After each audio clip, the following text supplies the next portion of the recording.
A long time ago, on a comics page far, far away.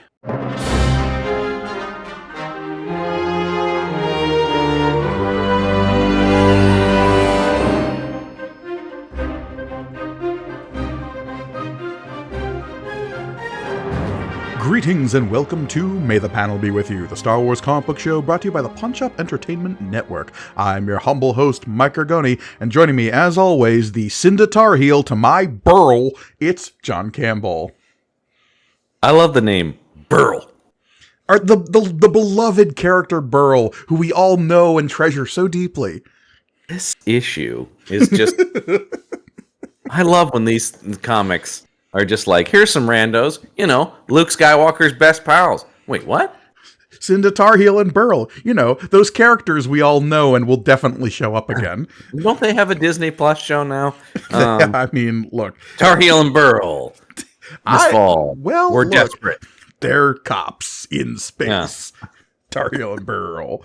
What do you want? We have to make this IP work for us. Yes, because of course we are talking about the Transcendent issue number 64 of Star Wars from 1977. This is the original Marvel Comics group Star Wars. We're back, baby! And boy, are we back. Because the shift from like early 2000s Dark Horse back to this is rough. Like you're jarring. Like, whoa, right. This used to be what you could call a comic book. This you issue was released and go like good enough. Yeah, we went from the early 2000s to the early 80s because this issue came out in October of 1982. Yes, absolutely. And boy, does it show. I know. The sad thing about this is when you read this and you're like, oh, right, we're like on our way to Return of the Jedi, and this is a stop on that trip? Yikes. We've got a creative team that is somewhat familiar, but we are in the midst of a shakeup at this point. Because remember, last we left off, Michelini's kind of like story time is on the downward end here. So we have a plot by Michael Fleischer. We still have script by Michelini. We've got pencils by Joe Brunzowski. We've got inks by Vince Colletta. Letters by Joe Rosen. Colors by Glennis Ween. We've got Jim Salakrup as our editor, and Jim Shooter, of course, as a... no funny title for Shooter. He's back to, I'm editor-in-chief, you guys, and you better keep it that way. So here's a question. Is it the letterer's job to assign these credits here at the top of the issue? Oh, that is a good question. I honestly don't know. Yeah. I don't know who decides that. Like they got a new letter. No, I guess it's not a new letter because it's still Rosen, isn't it? Yeah. I just like the idea of just like, we're not doing that anymore. I looked up Michael Fleischer because it's a name that I vaguely know or recognize from comics. He is primarily known for his work at DC and specifically on the characters of the Spectre and Jonah Hex. Of very niche characters, I should say. Yeah, I know. Really hyper-specific supernatural characters. Yeah. He's an interesting, kind of bounced around. He doesn't have there's no big Michael I mean, I think aside from what I just mentioned, there is no wow, that was Fleischer's run on something. Yeah, well, what he brings to this is the basic premise of wouldn't it be funny if Luke Skywalker got into a jousting tournament? Yeah. Which is that, do you think that's all he pitched to get plot? I gotta assume it was Skywalker joust. I don't know, Dave. Take that and run with it. See what you got. Maybe he also brought lizard people. Because let's just jump straight into the cover here. Because if you didn't think there was going to be lizard people in this issue, you're going to be disappointed. As it says, it's Seraphidian eyes. Yeah. Oh my, those Seraphidian eyes. We're right into it with a cover that is a needle-teethed lizard person with a couple of Luke Skywalkers deep in its crimson eyes. Yeah, just the floating head of Luke Skywalker. He has no neck or body. Well, maybe they've decapitated him and they're putting his head on a spike somewhere. Man. Boy, that promises something this doesn't deliver then. Yes, Seraphidian eyes. Of course, Seraphidian being a made-up word that is sort of vaguely slant rhymed from Ophidian, which would be snakes.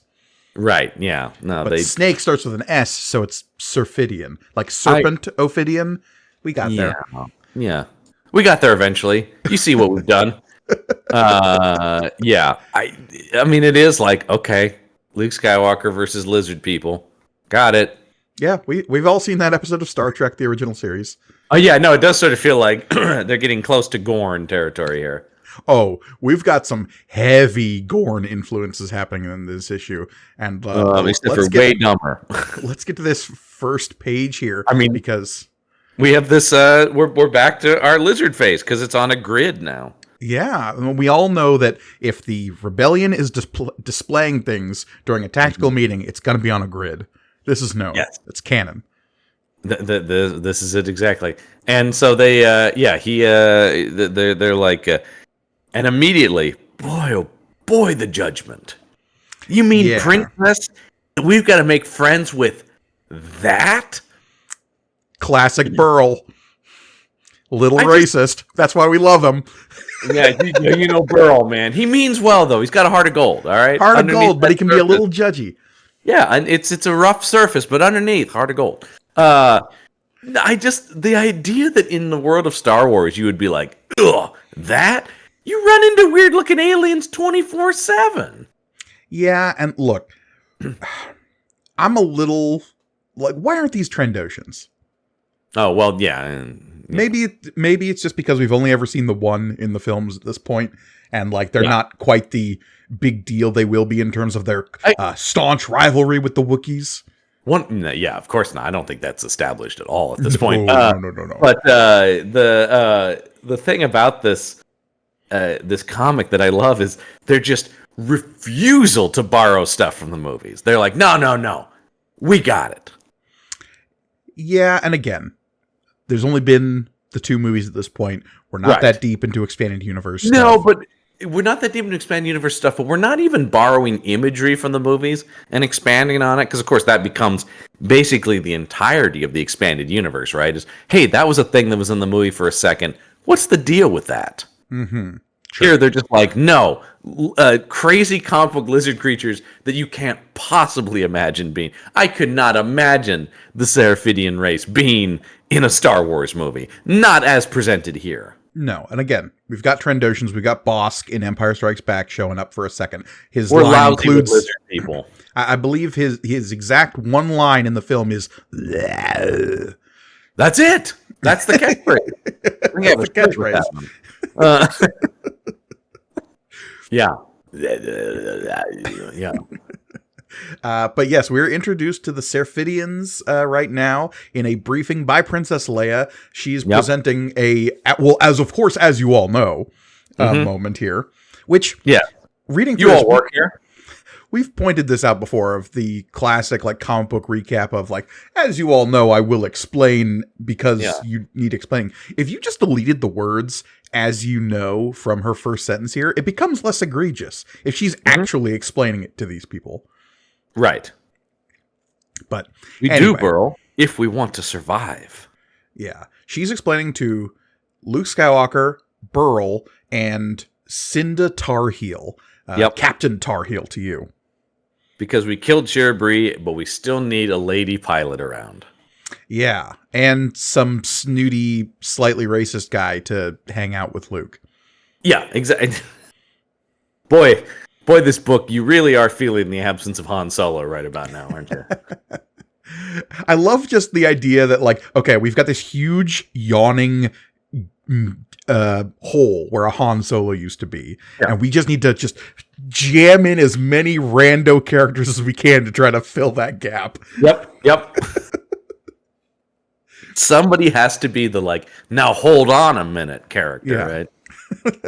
Sometimes it's Lando, because he feels like the obvious one. Mm-hmm. But where is Lando in this issue? It doesn't matter. Doesn't matter. Because, look, as Leia starts to explain, the Imperials, they're starting to poke around in the Belial system, wherever that is. Yeah, man. Yeah, the Belial. Yeah, hey, wait.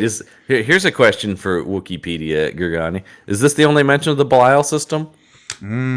What a good question. Is this in a role-playing game somewhere? Oh, it's got to be, right? Well, I feel like something like the role-playing games, pull a lot of the stuff from the comics because they just need stuff, right? So it's like, Mm-hmm. the Belial system. Okay, yeah, that's a thing that was mentioned once. We can put that in here.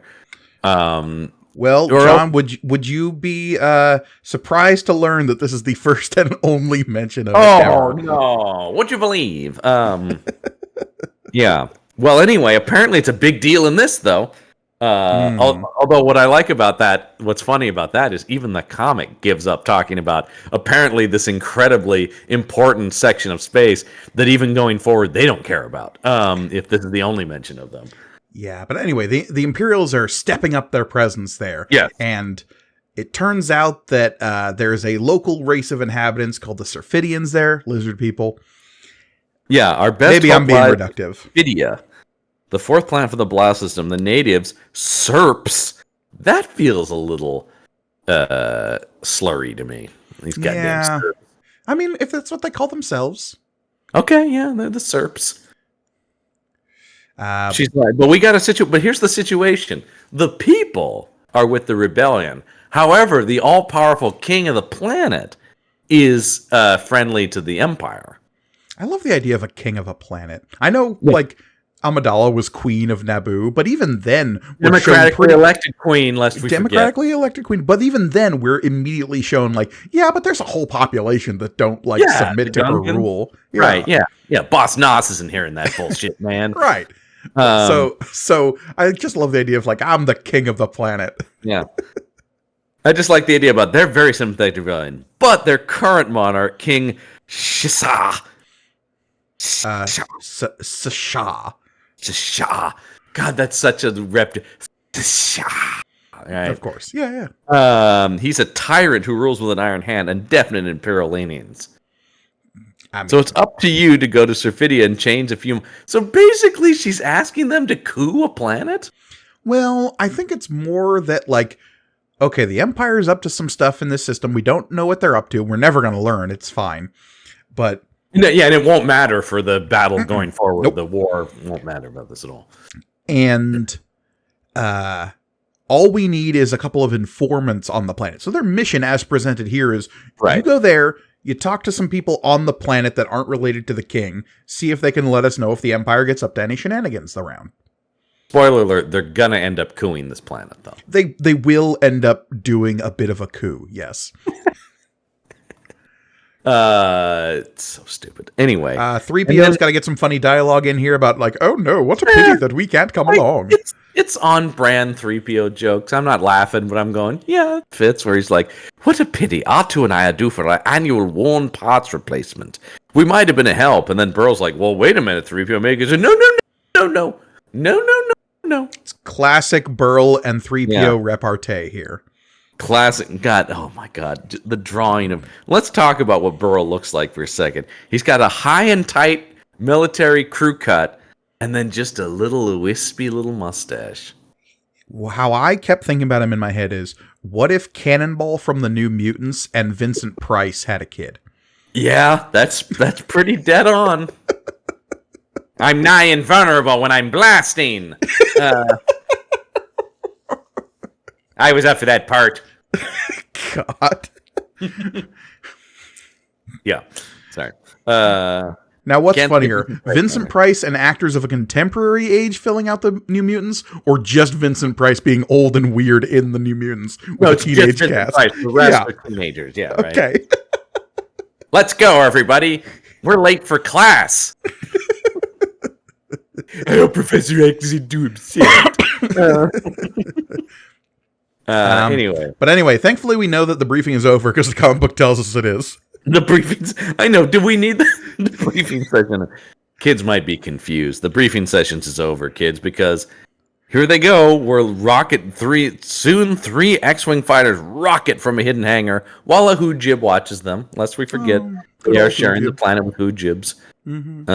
And there they go in tight formation, by the way. They're right on each other. Well, look, we've only got so much panel space here, and we can't zoom out, John. In fact, it's doing that thing, actually, where the one in the front, I guess, I don't know who that is in the closest to us, is actually like, it looks like it's bending to keep into the panel a little bit. Like the bottom, it kind of goes. "Wah." I do want to briefly mention who the artist on this is, because this is his only work ever on Star Wars, Joe Brzezowski. And it looks like he was a Marvel fill-in guy. I don't think it's like an Iron Man here, a Moon Knight there. He's got the definite house style down. Yeah, he's totally fine, but Yeah. not. He doesn't really stand out. And I said, like, looking at, it's a lot of fill-ins. He did do a lot of Fool Killer. Oh, a classic character who is so important to the canon. I'm gonna upset some Fool Killer fans, aren't I? Killer has his fans. I'm trying to remember. Yeah. I feel like the only time Fool Killer like stood out to me as a character was in like Avengers Initiative stuff, like after Civil War. He was kind of part of that whole like Avengers Initiative book that like he's one of those Marvel characters who's around the fringes and like every once in a while gets like a 4-issue mini. Yeah. But it just has never really taken off. Mm-hmm. I can't his say power that he's like a strong guy. Yeah, I think it's something like that. He is as strong as several strong men. Okay. Yeah, I think that he had a Max book. I'm sure that was super violent. Yeah. He does in fact kill fools. He was created by Steve Gerber, the legendary Steve Gerber, but that kind of pales in comparison to your Man Thing and your Howard the Duck. But anyway, after an uneventful journey, we're told. Right, yeah. We arrive in the and then for a while, nothing happened. And then for a while, I appreciate that this book actually puts that in the gutter as opposed to giving us panels of nothing happening. Yeah. No, it's Burl in the front because he's the one talking, and then it cuts to Luke Skywalker. Oh, fair enough. And Burl's complaining that it was too boring. Well, strap in, because Dead could be right, Commander. My screens are picking up flyers coming in fast. Yeah, and here they come. It's Imperials. TIE fighters. They're for chowing at them. We got some for chows. So, this is the one and only time we're going to see Imperial presence in this system, is 4 TIE fighters. Yeah, well, hey, man. We didn't say what level of Imperial influence they have in here. They sent 4 TIE fighters. They're really building up the Belial system. What if this was it? What if they're like, okay, the Empire sent like a scouting party to this planet, saw all these like weird medieval lizard people, and were like, not worth it. I don't think that's going to help us rule the galaxy. Let them be, man. They got their own problems.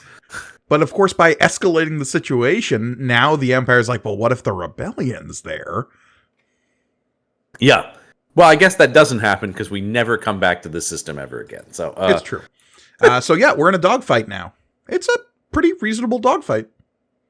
Like I said, up to this, I'm reading this going like, okay, standard Star Wars stuff.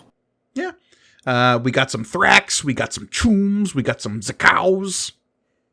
Sidra gets hit. Or Cinda. Cinda Tarheel gets hit. Oh no, there's one on my 6. Curse that Imperial scum. I'll blast shot he'll ever. That'll be the last shot he ever brags about. Scum is such a comic book. Like, I can't imagine once again someone in a movie going, "Curse that Imperial scum." Yeah, I can imagine it in some kind of like 50s serial short, right?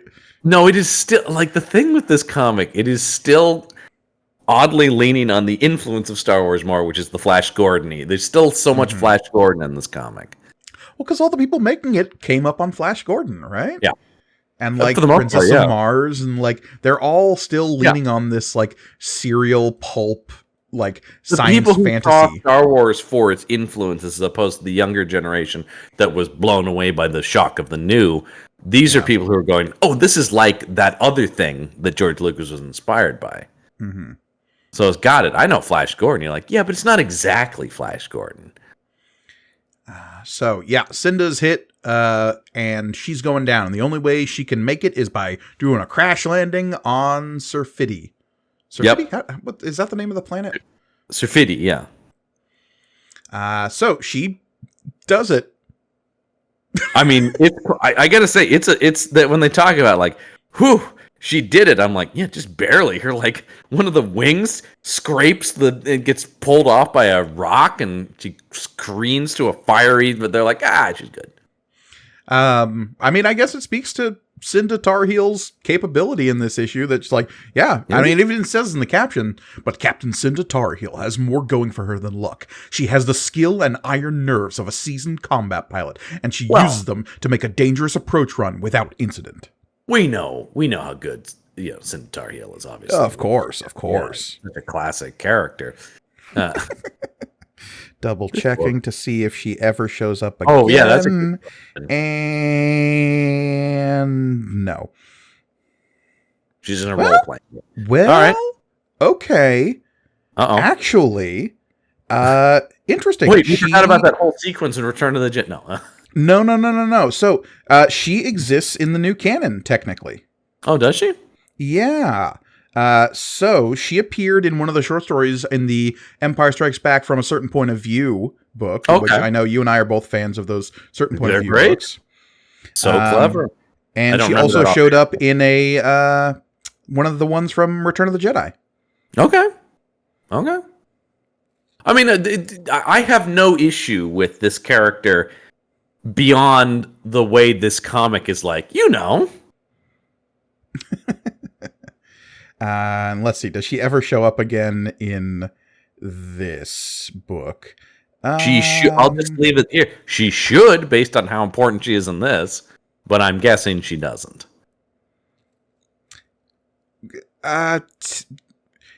It was retconned that she was one of the pilots in the Empire Strikes Back adaptation that we've already read. Okay, whatever, sure.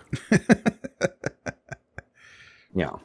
Like I said, I have no issue with the idea being that there's a rebel pilot named Cinda Tarheel, but just the way that they're just like, my old buddies, Burl and Cinda. Are they your old buddies, Luke? Sure. Yeah. They make it, the way this is introduced is almost like, this classic trio. Yeah. But yeah, she's fine. She gets out of her ship okay, though her X-Wing is totaled. Yep. That's good. But then they are attacked by, what's this? The one named Serphidian we've already been introduced to? King Sasha is here, and he's shooting lasers. And he's riding on a lizard mount, as they say. Yeah, so he's dressed like a knight, like a fully armored knight, with a lance that shoots lasers and a shield. Yep, because we're welcome everyone to when we're going to go even further than Flash Gordon and go full Prince Valiant with this. Yeah, and when I say he's dressed like a knight, I do mean like Prince Valiant, like Paladin's like a medieval conical helmet with a visor that comes down. Yeah. It's got a plume coming out of it. A plume. When we say the word knight, whatever you're picturing is correct. Yes. Whatever is in your head as a knight with a K, that's what this guy looks like, except he's a lizard. If there is a little plastic toy of a knight that cannot actually be removed from its horse, that is what you should be picturing when we say knights in this book. Yep. God, I remember having those and just being like, oh, what do I do with this? You go, yeah. And then you're like, hey. I guess that's the end of the fun. Luke and gang are under attack. We get some Zax and the Baraps as Burl and Cinda are both shot. Well, Burl just takes a kill shot right to the chest. Yeah, Burl's not walking away from this one. Burl's entire body has exploded, according to this. Yeah. All we see is a head, two legs, and two arms. Fire. Yeah, his torso is just fire. But Cinda, after being shot in the head, will be fine. Yeah. I guess they had them on different settings.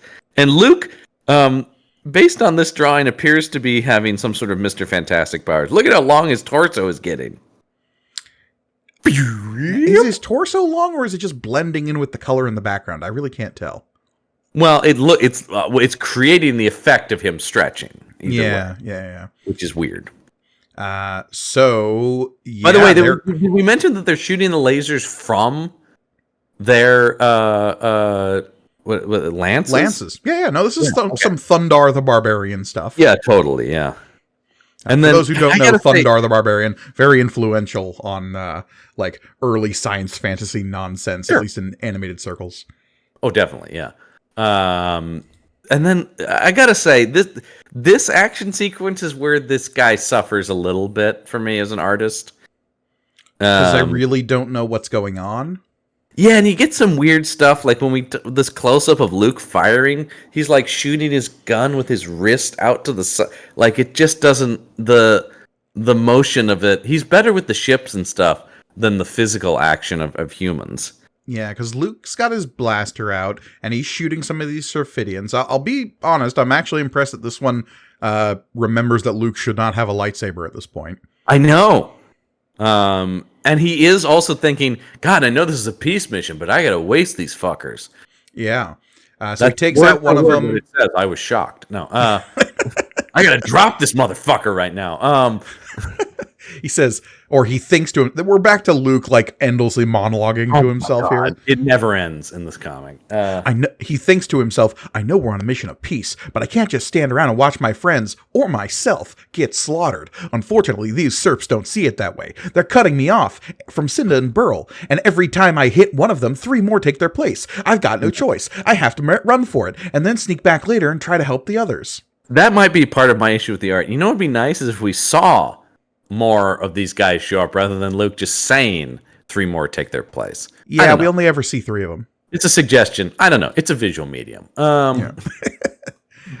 So Luke flees after shooting a couple more of them. Yeah. And then we get some of the Serps talking to each other, or at least one of them is talking to the king. Now, these guys, you have to describe them. They're like red-faced, ridge-eyebrowed, and they've got these like horrifying mouths full of dagger teeth, and these just like glassy eyes. The trench monsters from the Aquaman comics, they have those kind of mouths. All and then teeth. just throw those mouths on a Gorn, and you've basically got what these things And look then like. slap a red coat of red paint. Yep. Boom, we're there. Yep. Because now Paramount can't sue us. All right. And by Gorn, I mean original series Gorn, not Strange New Worlds Gorn, because those look terrifying and rad. Yeah, they look rad. Sorry to a certain friend of ours who is upset about that because it's not true to source material. Oh, it's terrible. Anyway, so this one This says is to creepy, King though. Sasha, "One male is dead, sire, and the other flees. Shall we pursue?" No, Chais. Chais is this guy's name. Of course, not wrong. Yeah, Chais. But since the female is intact, I shall console myself with a partial victory. And then I got real creeped out when he said, and with the acquisition of a new toy. Yeah, that feeling of creeped out you're feeling right now, just gonna ride that through the rest of the issue. I was like, somebody better call SVU. So yeah, we have Luke escaping into the vine-draped forests of Serpidi. Mm-hmm. And he's monologuing. To himself. Yep. Terrific. I'm lost. I know from our briefing that the king's castle is somewhere around here, but where? Too bad I don't have access to the Force. Oh, wait. If you knew the king of this planet was the only one who had like imperial leanings, why would you land anywhere near his castle? I know. Yeah. It's this classic thing that drives me insane in all of sci-fi, where this idea about we're going to go to this planet, but planets are basically cities as far as Star Wars or Star Trek. Now, I don't mean Coruscant because that is a firmly established, that is a city the size of a planet. I know that. All Sure. right. But you're saying like every planet is a single set, basically. That's it exactly. It's always like we're going down to this planet, but like an episode of Star Trek, they'll go down to the main city, and the implication is basically like, and then there's just nothing beyond this on the entire planet. You're just like, that's not how planets work. Right. So like they couldn't have landed like somewhere on the other side of the world from this king's castle. If their job is to recruit individuals to help them, they could have gone nowhere near the castle. Exactly. But no, just they got to land right in the middle of the king's hunt because they he's should out be and going about. to the suburbs or some village way outside of town or something.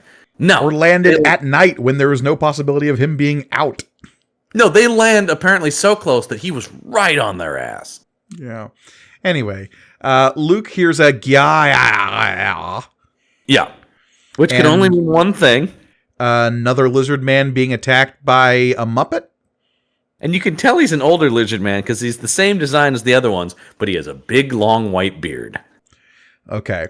We're about to approach one of the biggest, like, sticking points in fantasy literature that I have ever come across, and that is reptilian individuals with mammalian traits. And we will address those as they come up, but the first one here is the presence of a white, hairy beard on this lizard man.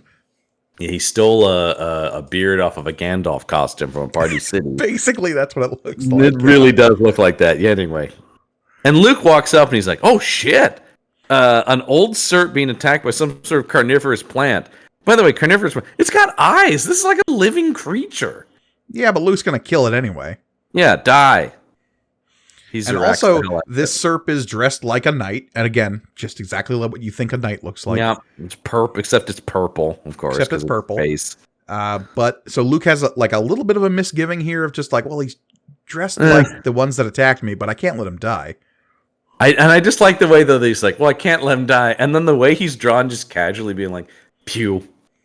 That's all it takes. He does not really even aim. He's just kind of like, pew.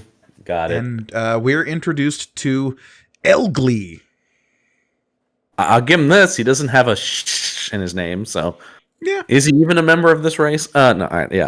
I am Elglee, young warrior. This really does feel like, talk about when we get into this stuff. This feels like bad middle schooler fantasy. I am Elglee, young warrior. And you have my extreme gratitude. You know, it's like that. Oh, we are dipping into some Don Juan Quixote, Don Juan Kenobi stuff. Oh my God. I know. They're back to that. You guys have already done this. Yeah. Amazing. At least this one's not like a guy who thinks he's a Jedi. No. We've tread that story a couple of times. But let's be honest. He's like one step away from that, right? He just doesn't know what a Jedi is. Beyond that. It's honestly kind of weird that like they never really address Jedi stuff in this issue. Well, yeah, we'll get when we get to Luke's whole thing is like, hey, I should be the fighting because I'm young and strong, not I have powers. I mean, they address it a little bit when he's just like, and his Jedi training has prepared him for this. Yeah, but we know that, but he never like reveals that. Yeah, I don't know if that's on purpose.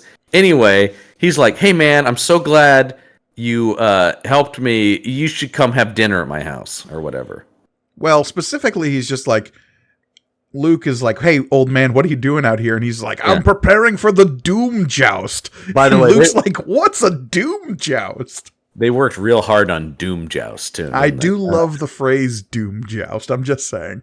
It's a joust of doom. Of doom. You get it, right? Yeah.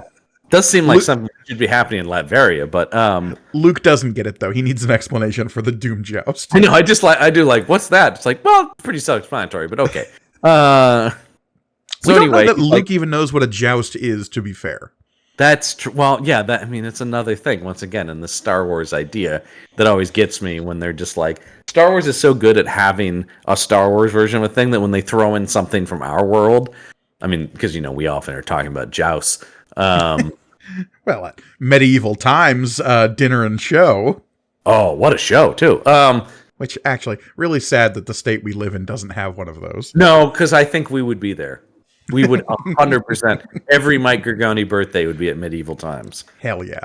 Oh, God, it would be rad. I would be 100% on board for that. Just seems like a great time. Anyway, hey, Oregon, get a medieval times. Anyway. So he's like, anyway, come to my house. I'll tell you a bunch of exposition. We'll feed you. And presently at a modest homestead in a dappled forest glade. Oh, idyllic. And he's married to a dinosaur. Okay, so sexual dimorphism being what it is, we can assume that the females of this species are, instead of crimson Gorn looking things, are instead orange Sleestack looking things. I mean, based on the evidence we have, yes. I that's just what it is. And she is offering Luke more porridge. Yeah, more porridge, young man. If you're going to be in a rustic cabin, you're going to get served porridge. Thanks, man, but I couldn't eat another bite. What I would like, though, is that exposition you promised me. And Elglee is like, oh, right, of course. Babbling nonsense, my thing. Let me explain. Yeah, and you shall have it, warrior, beginning with a word about our planet's past. And when I read, starting with a word about our planet's past, before I turned the page, I went, Oh, see, I just imagined a ripple transition as we descend into the mists of history. Yeah. By the way, what's she pouring from this bottle in there? Poison. Yeah, it's what it looks like, actually. Anyway. That's a salt bottle, John. Come on. Yeah. Keep my salt in a big old tumbler. All right, we get a whole page's worth of exposition that basically boils down to this used to be a technologically advanced society. At a certain point, they stopped all the wars that were happening and said, we don't want technology anymore. We want to be knights in a fantasy and a Ren fair. And so they did. And then the guy who's in charge right now said, but what if we killed each other while doing it? And then that's been happening ever since. Yeah, and the Doom Joust, the thing is, for anyone who can best me, they shall be the king. Yeah, so Sasha came along and was like, I know we all love living in the Ren Fair. I'm not going to fuck with that. But I will use some of the ancient forbidden technology to make our lances laser lances, and then whoever can kill me with one of those gets to be king. That seems like a reasonable system of government. I do like this guy's like, let me counter with what if a little bit of technology. What if just and then I love when it cuts back to this guy, and he goes, since that time, many have tried, all have failed. But I must not fail. And he's turned away from Luke, shaking his fist to the heavens. I must not fail. He needs to win the Doom Joust to unseat King Sasha. Now, this guy wants to be king? I'm not seeing it. He just wants the tyrant to not be around anymore, mostly. Yeah, I guess that's it. So why not me, I guess, is the... What is Sasha's plan for succession if the Doom Joust thing doesn't, like, if he just keeps winning? Oh, yeah, that's unclear. Or is it like is he an immortal sorcerer king and we never cover that fact? Oh, I would love if that was the case. They're like, oh, we just never mentioned it. Oh, yeah, also he's immortal. If he just threw that in the end. Oh, yeah, well, he's also immortal and has, like, magic power. Whatever. we don't have time. I could explain the ancient recesses of our past to explain how we got into our Ren Fair civilization. Yeah, young man, how familiar are you with sorcery? Well, quite familiar. Let me tell you about the little bog wizard I trained under. Yeah, there is a Yoda shout out in this of sorts. Yeah. By the way, okay. When we turn the page and out of nowhere he starts calling him Sir Skywalker. Because he's a great warrior who shot a plant that one time. Sir Skywalker of Tatooine. You work for a rebellion that would like to depose tyrants, right? How would you like to do a coup? Yeah. I know you're here to get like 5 people on your side. What if we unseated the leadership of this planet instead? Well, that'd be awful convenient for us. Look, we're in the Right Star franchise that doesn't have a prime directive, right? Yeah, cool, yeah. Good. You can just come in here and start wrecking shit. Hell yeah. Yeah, and so he's like, well, hey, I didn't volunteer. And then the way he's like, hey, man, I didn't volunteer to over there. Wait a minute, that could get me to the castle, though. Because Luke still thinks his friends are being held at the castle, and he's half right. He's half right. Well, one of his friends exploded, so... yeah. And he's like, good, then I shall train you to become a squire. And the one eye closed, Luke Skywalker going, Squire?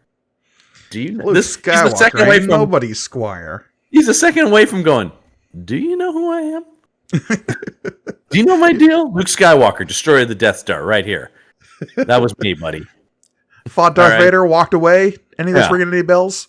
Yeah. Heir to the Jedi Knights. Anything? Nothing? Okay. I don't have a lightsaber, so I can't show you that. Sometimes I do, and it's unclear when and why. So, anyway, Elglee is like, hey, you'll be my squire, right? And Luke's like, I guess. But I like that he's just like, yeah, but you're like 100, so shouldn't I be doing? He's like, oh, no. Meanwhile, at the castle of King Sasha. Meanwhile, dripping with Prince Valiant, come on. The fantasy serifs on this Meanwhile is something of Tolkien. When I read that Meanwhile, I heard the... Yeah. Yeah. Yeah. It looks like a Monty Python and the Holy Grail title card. Also, something has gone horribly wrong with the coloring in this, and because I want to talk about specifically our friend here. Oh, are you talking on the next page when Cinda Tarheel is suddenly black? Yeah. Yeah. Or yeah, and only on this page. Yes. It's got to be some kind of coloring error. I don't know if this was in the original printing or some part of the digital transfer. I'm not sure. Something has gone horribly wrong. I still stand by. I don't know. Yeah. Because I will say, I went this and I'm like, I'm sorry. Did I not look at her correctly before? And I had to go, Nope. She was white before and now she's black. Yeah. And she'll be white again before the issue's over. Oh, don't you worry. Save your DEI comments. And see, I was more concerned with the lizard person wearing the metallic brassiere here next to her. Yep. And again, mammalian traits on lizards. Yep. So why does this lizard person have boobs? Mm-hmm. Because sexy lizard people are somebody's kink, and we just have to be okay with that, John. I mean, she's just a straight up dinosaur head on this lady, though. Oh yeah, yeah. But she's got a bikini bottom and a metal bikini top. She looks like this awakened something for somebody. Oh yeah. No, the constant refrain of the artist's barely contained fetish is just emblazoned on this page. Did you say dinosaur lady? I think I can draw that. Yeah, I definitely don't have notebooks filled with this already. So yeah, this is a disturbing, creepy-ass page in which King Sasha is basically like, and now I will use you for my pleasure, and my pleasure is eating you. Which, is it bad that I was like, oh, good. Oh, thank God. He just wants to eat her. Okay. Whew, I was worried there for a second. Yeah, but unfortunately, John, he has this revelation to her. Yeah. Just like, she thinks like, ew, you're going to play with me in like a sexual assault kind of way. And he's like, no, don't be gross. I'm not attracted to you. I'm just going to eat you. But I do like playing with my food, whatever that means. I mean, at the very least, we're talking about torture. Well, because on the next page, we have this bit of captioning, which makes me go, ugh, which is, from behind the walls of Castle Sasha come the sound of struggle, of failure, and of deep, frightful sobs. That is so this comic going like, whatever you think happened. Yeah, and it's upsetting. And we're not going to say it. We're going to put it on you to make the disturbing thing, right? Yeah, exactly. Don't love it. It's not great. But maybe not. Yeah. Meanwhile, Luke, who is now dressed like a knight, exactly how you think he is. Jeez. And they're riding lizards at each other with lances. Yeah. I love planets where the only phenotype of animal is the dominant like species. It would be like if we rode giant apes into battle. Wait, do we not? I wish. Could you imagine you roll up on the battlefield and a bunch of guys are on the back of like gorillas? You throw your weapons down and run away. There's no defeating that. That's an unstoppable force. By the way, Disney, I think I have your next Planet of the Apes movie. Hey, there we go. Yeah. I smell a sequel. All right. So Eglih and or Elglih, Elglih, Elglih. Yeah, I think Elglih is correct. Yeah. He and Luke are sparring, and Luke knocks him off of his kangaroo lizard thing. He's 100. I don't know where this guy. Look, I'm not trying to be ageist, but I don't know where this guy thought he was going to stand up in the Doom Joust, because immediately he's like, yeah, I can't do it. But Luke, I can teach you how to do it. I'm basically Yoda. Yeah, I'm kind of Yoda. Any chance of appearance in the next movie? No? No? Okay. Yeah. And then training montage. Because he goes, he's like, well, I guess I could try. No. I won't try.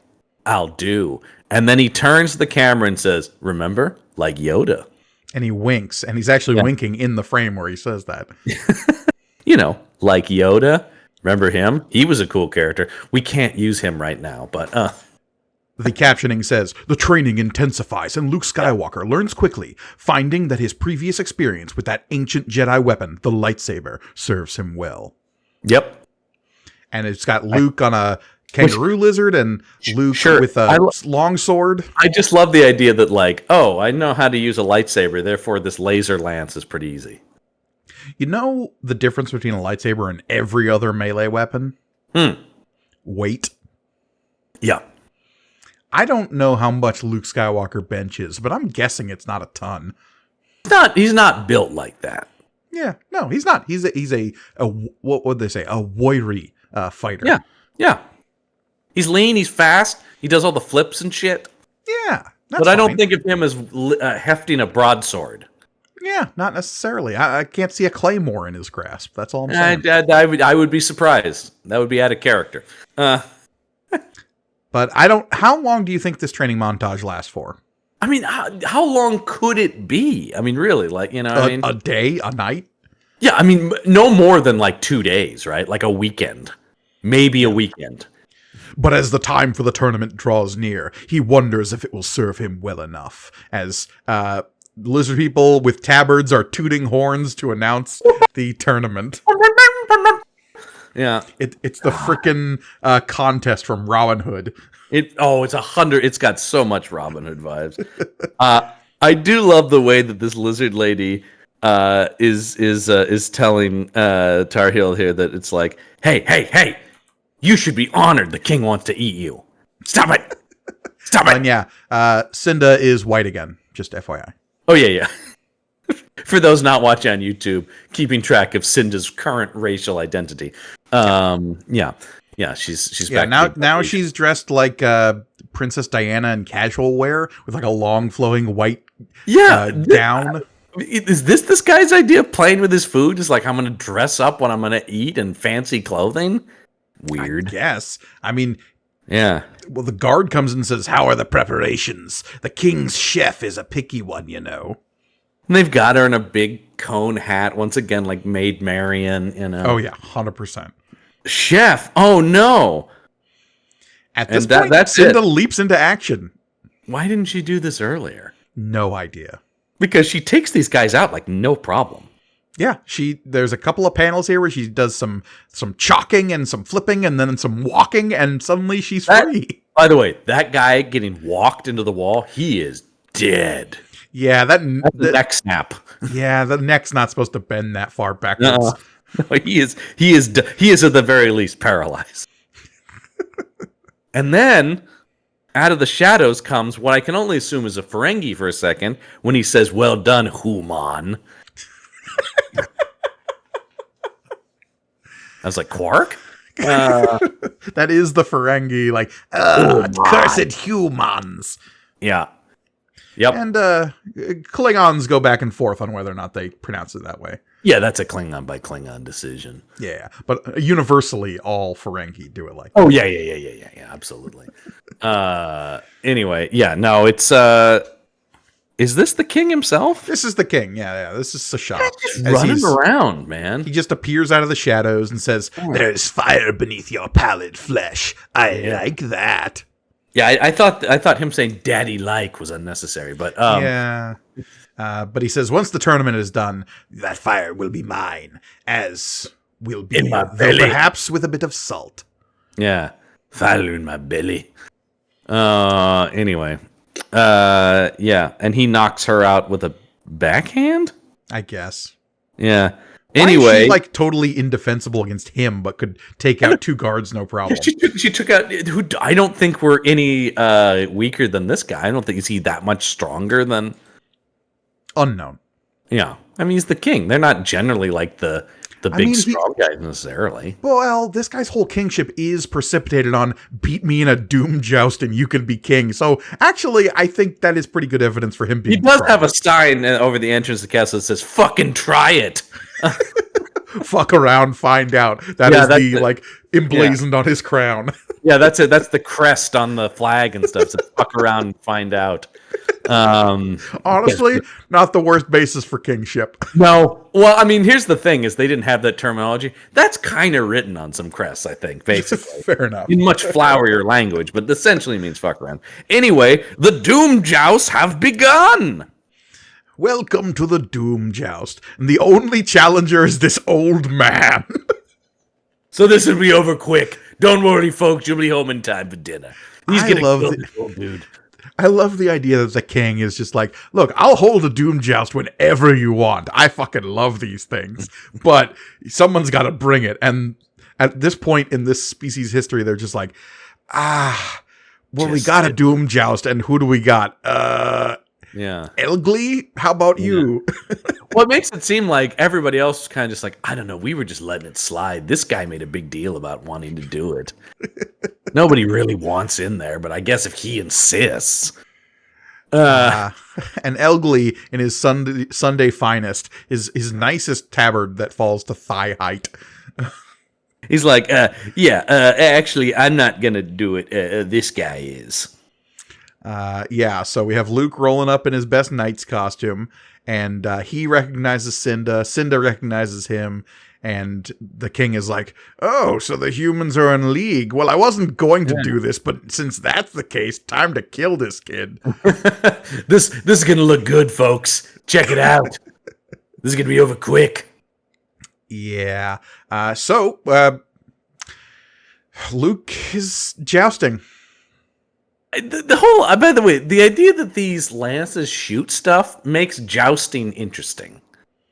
Like, is it jousting if you're firing something from the... Yes, because you're still running at each other while shooting. But it seems like the play would be don't run, right? Like, just, I guess you have to, that's the rules, but it just seems like if you can shoot this thing, I don't know what the range on a laser lance is, but it seems like just let the guy right at you and then you shoot him without moving would be but I guess that's not the...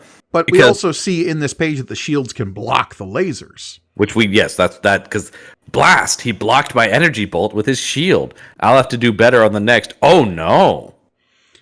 Because they also do hit each other with lances, because Luke gets unhorsed here. It seems like the idea is you're shooting with the lance until you're close enough, then you just hit the guy with the lance like regular jousting. And also, look, my jousting rules might be a bit rusty. It's been about 6 days since my last rewatch of A Knight's Tale. Yeah. I thought it was when you get unhorsed, you lose. That's how, spoiler for A Knight's Tale, that's how he wins at the end of the movie. He dismounts Rufus Sewell. Yeah. And it's But rad. in this particular, look, that movie is fucking phenomenal. I can't watch A Knight's Tale. Don't read this. That movie is like a masterpiece. Honestly, it's one of the best sports movies ever, unquestionably. Yes. Incredible film. Anyway, go watch that instead of this. Anyway, but apparently not, because it's to the death. I guess that's what makes it a Doom Joust, because now that Luke's off his not horse but lizard mount. I think they called it earlier. They called it a lizard mount earlier. What I just realized is these things are like two-legged lizards. They look a little bit like ostriches, right? Yes. That is undeniably a reference to the video game Joust. Oh. In which you were a knight riding an ostrich. What year was Joust out? Good question. That's what I wanted to ask. Either, because maybe it goes the other way. No way. Because Joust is like year. Same year. Interesting. First released in arcades in 1982. This whole issue has to be a reference to Joust, then, right? That makes me think that, yeah. What are the bad guys in Joust? Because I know you're like there is another jouster who you're fighting, but there's also other things on the screen. Yeah. Players assume the role of knights armed with lances mounted on large birds, an ostrich for player 1, a stork for player 2, who must fly around the screen. Defeat enemy knights riding buzzards. Right. Okay. Yeah. So, that kind of reframes this whole issue for me. If this is a reference to the arcade game Joust. Do you think that's what the Fleischer came in and he goes, "Hey, Dave Michelini, you ever play Joust? This brand new game?" Does it say what, like, month that arcade cabinet started appearing? September. This came out in October. Interesting.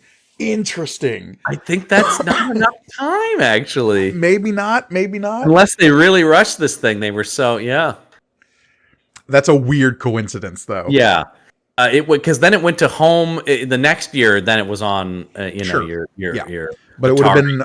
Like that. Look, early '80s. This is like peak arcade culture. Oh yeah. This timeline. America's got arcade fever. Sure. Yeah. So I don't know. I'm just saying. Yeah. New York was a big launching point for a lot of those arcade cabinets. The creator of the game claimed he was inspired by the 1980 film Flash Gordon. Oh, it all comes full circle now. Yeah, all roads lead. It's just one big soup that's happening right now. Anyway, so sorry. Now he's going to try to kill Luke now that he's off of his lizard. He's moving in for the kill. I've got to shoot him from his mount out from under him to put us on equal. Oh no, that impact broke my lance. It's not working. So Luke's lance is not working as he continues to monologue at himself. Once again, this is the thing that drives me insane about older comics. Again, all the time is like, you have visuals. Show me this. And they kind of do, like they're making a click click sound as Luke's chamber is empty. I don't know what's happening with the click click sound. Trying to put a new magazine in his lance. Hold on. Reload. It's jammed. And so he's like, but maybe I can still use the lance as a spear. I mean, I can see you doing that.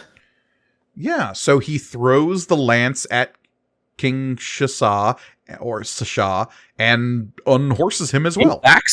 He thacks him good. So he knocks him off. They both go scrambling for their lances. Luke gets his. The king is down. By the way, Luke calls it now a blast stick.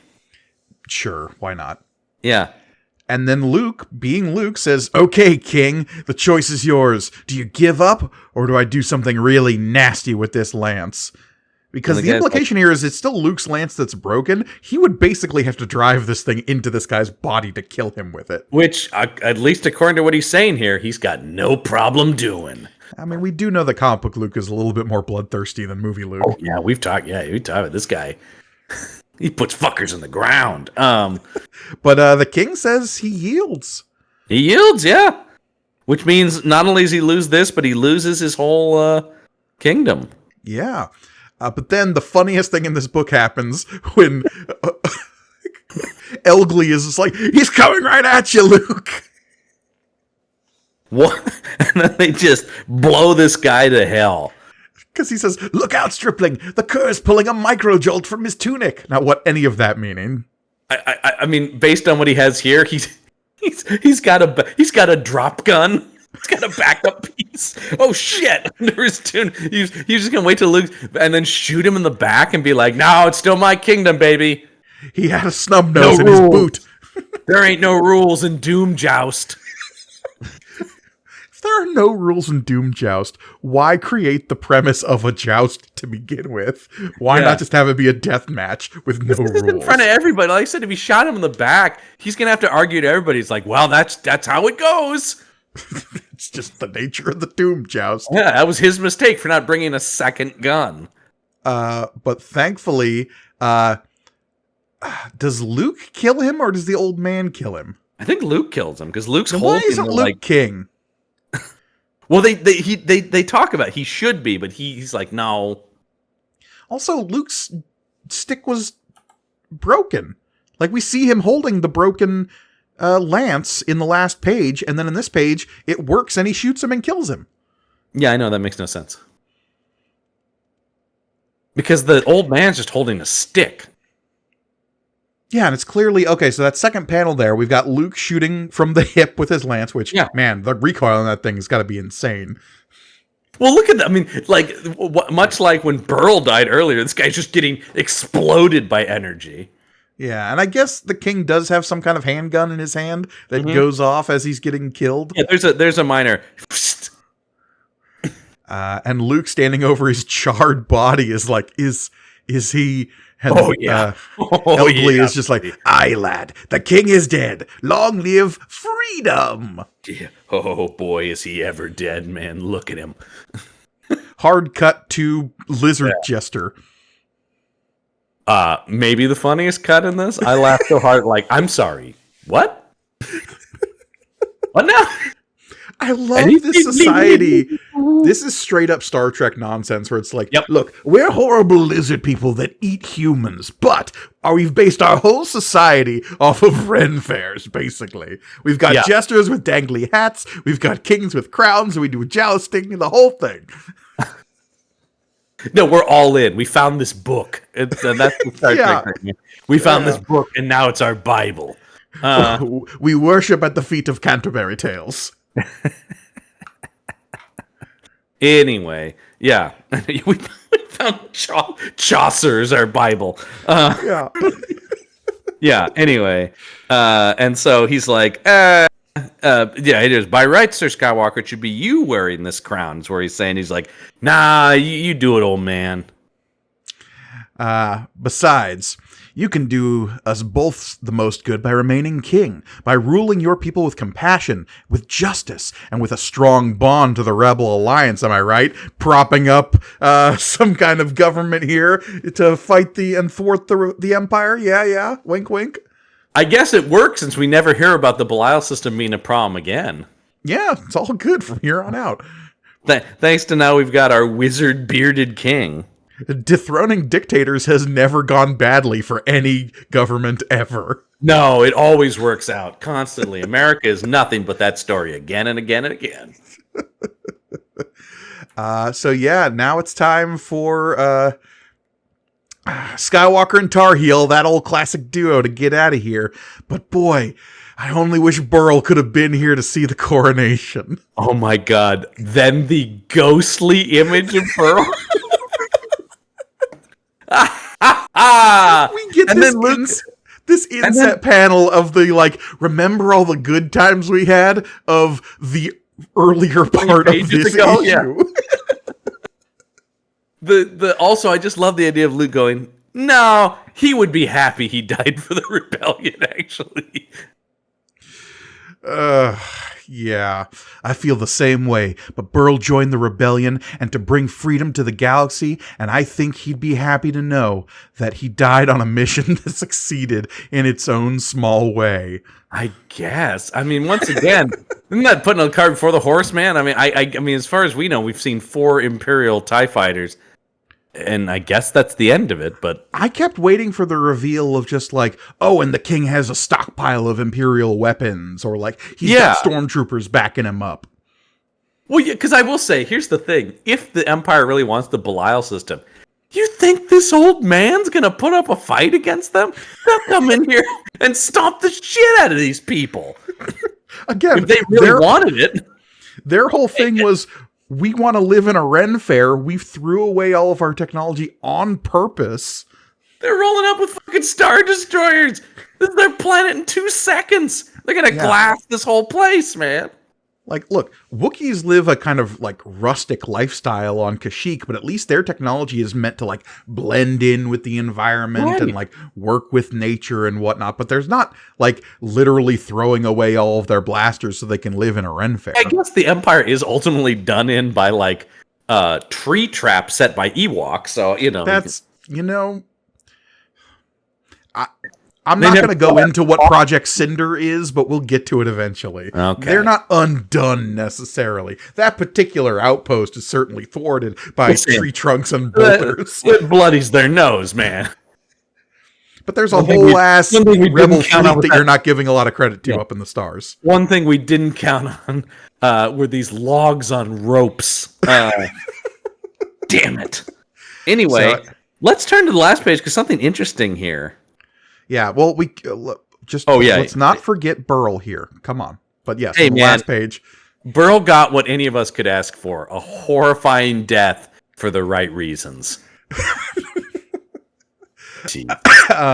Yeah, here's a Walt Simonson cover for your trouble. Yeah, it's pretty cool. Yeah. We get this last page here that's just like, hey, by the way, over in the UK, we print weekly comics. How crazy is that? Mm-hmm. No, it's mostly the same thing, right? Yeah, if you don't know about Marvel UK, you can go look it up. But basically, they were doing their own stuff over there, and that's how we got like the Captain Britain series that was originally done by Alan Moore, and like I believe there were a couple of other books I'm not super familiar with. Captain Britain's the one that's definitely had the most longevity. A British one, because that was also an Alan Moore Marvel.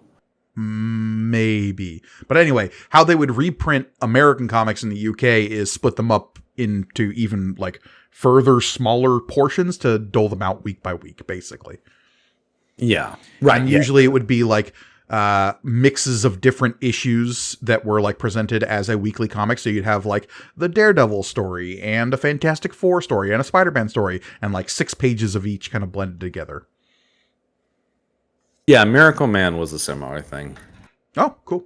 I have the that. I highly recommend that if you. But yeah, that's the issue. And what an issue it was. Stupidest issues. It's still not Darth Vader. That's still my low point. Is Darth Vader vexing Princess Leia by knowing these intricate rules of a society? That's still bottom of the barrel, like a total character assassination moment. And look, I'll give this issue one thing. We're one and done. We're in and out of this weird-ass story. I will say I was thrilled that this came to a conclusion because I was like, I do not need 4 issues of this nonsense. And imagine if there had been a cliffhanger halfway through this, how mad you would be. Furious. Even two issues of this. Yeah, exactly. I thought it was going that way. I was like, oh God. And then it just kind of wraps itself up real fast. I was like, okay, good. Thank God. Jesus. Yeah, exactly. Oh my God.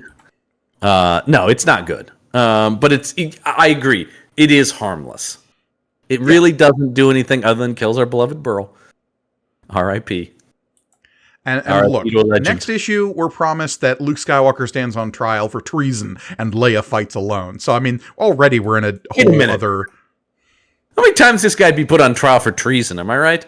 Look, you've only got so many cards in your back pocket when it comes to, like, getting Luke Skywalker's back up against the wall. They turn him again? I don't fucking know.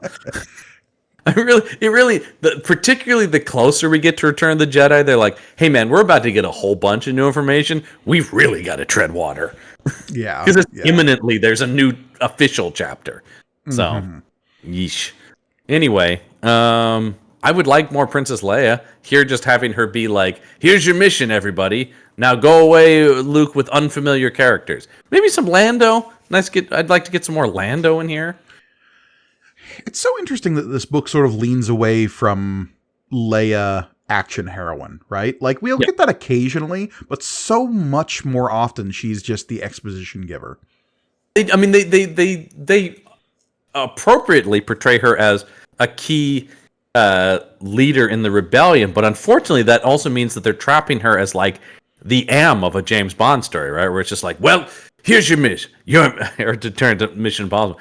Your mission, Mr. Skywalker, should you choose to accept it, right? Like it's just sort of like, and then it's just like, well, good luck to you all. And you're just like, well, wait a minute. That's not how I think of Leia. While Leia is a key leader, she also is out there running around with a blaster. Leia grabs the blaster and shoots the trash compactor open. Like that's how we're introduced to her. I mean, I've heard so many, particularly female fans of Star Wars, talk about what a like game-changing moment in film that was for them. Of seeing Princess Leia grab that blaster and just be like, oh, fuck yeah. Yeah, hell yeah. Yeah, it's just like, oh, this is a different kind of heroine for one of these movies. And again, this comic and its creators are like leaning on the tropes they know. They're trying to get away by not progressing the story in certain ways. When you read an issue like this, you really are going like, oh yeah, they just needed something out this month, didn't they? Yeah. And I mean, look, that's fine. Again, I've made my peace with like some of these are just wacky, stupid space adventures, and I'm okay with that. Yeah.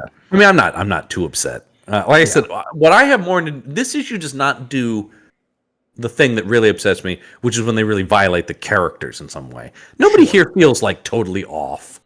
No. That's more when I get Luke getting into a jousting tournament. But other than that, that's just weird. It's just a weird thing for him to do. It's not like he's not acting like Luke Skywalker, except for just this idea about it takes very little for him to go like, okay, I guess so. Yeah, sure. So yeah, An old lizard man told me to do it, so I don't know why I shouldn't. By the way, how many fucking mentors can one guy have? My God. Luke's pushing 7 at this point. Yeah, it's true. Well, if you want to hear more from us, and why wouldn't you? You can head over to our Patreon page, which is patreon.com/punchupent. That's punchupent. Like I said, get cool exclusive bonus content from all the shows on the Punch Up Entertainment Network. Once again, that's patreon.com/punchup and punchupent. Grigoni, where else can people check us out? YouTube. Sorry, there you go. YouTube.com/@punchupentertainment. There you go. That's going to help people get where they need to be. All of our shows, including this one. In fact, I think one of the best ways to take in this show is over on YouTube, because then you can read the comic along with us and look at all of the art that we're grumbling about sometimes. I think this is a solid B. I give this art. No, all right. The art in this issue is absolutely serviceable, like we said. It fumbles in a couple places, but for the most part, yeah, I think House Marvel style. This looks like a lot of books from this era at Marvel. Totally. But anyway, while you're there, please like, comment, subscribe. Let us know in the comments below if Luke had to compete in other medieval sports fair, what would you pick? Personally, I'm going Highlight, but that's just me. Highlight. I love it. Yeah. Yeah. So check that out. But Grigoni, I think it's going to wrap things up. Yes, indeed, because as always, I have been Mike Grigoni. I'm John Campbell. And remember, may the panel be with you.